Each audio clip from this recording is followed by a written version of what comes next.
if you start talking about teams from back in the day, It's just a different game. yeah, it's a different game. But I think the better teams probably could have adjusted to a certain extent. Now, enough to where they're contenders now, like they would have been contenders now, like they were then. That I don't know about, but I think they could have adjusted. I think the better teams would have adjusted, and that'd been a little bit of a load for everybody. I think Wilt Chamberlain would have been great in any era. I think Kareem would have been great in any era, but maybe not now. I mean, what would Kareem do now? And let's I don't know. Assuming that he doesn't shoot the three. Yeah.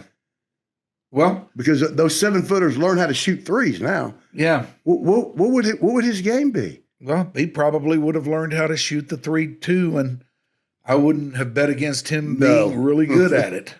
You know? But and same with Wilt. You know? I mean, Wilt constantly adjusted his game over the scope of his career. And, you know, people who may be only vaguely familiar with Wilt probably think that he would camp out around the basket, they would throw the ball into him, and he would dunk it. And to a certain extent, that was true, but there was a whole lot more to his game. Wilt was an amazing athlete who developed this little finger roll when he was too far away from the basket or just didn't want to get close enough to it to dunk it. He would jump up and just kind of roll it off his fingertips and it'd go in. And he also had a fadeaway jumper. I mean, Wilt could have adjusted to the game of basketball in any era. And I do believe that, I don't know if he'd have been a big three-point shooter now, but if he played now, I do believe that one way or the other, he would have had something close to the impact on the game now as he did then.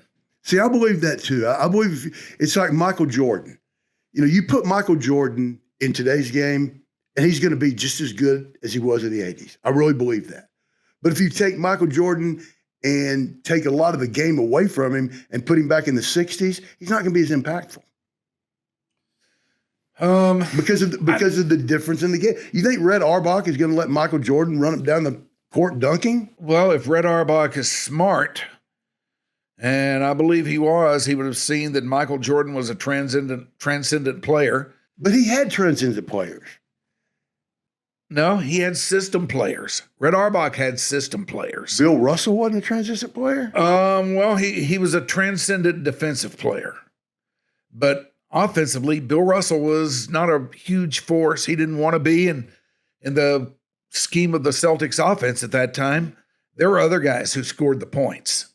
What Bill Russell did was pass the ball, and he rebounded and he played defense. And he was not to be trifled with on any front. And he could have been a big offensive player had he wanted to be, but that was really never his game. And he saw, and everybody else on the Celtics saw, that his place on that team was not scoring, that they had others who did that. Well, you know, we lost the late, great Bill Walton the other day. He swore that Bill Russell was the greatest basketball player of all time. Well, Bill Russell was the greatest winner of all time. There's no doubt about that. But greatest basketball player? Oh, Walton just loved him. Well, and their game was a lot alike. Believe me, I love him. I love him. Yeah, it was. And I love Bill Russell too, but I always thought Wilt was by far the better basketball player.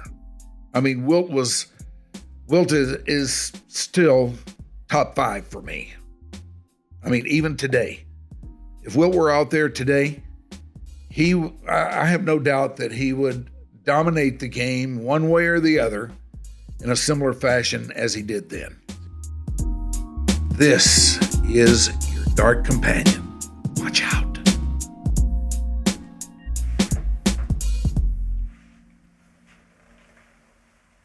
All right. I'm going to go take my pants off.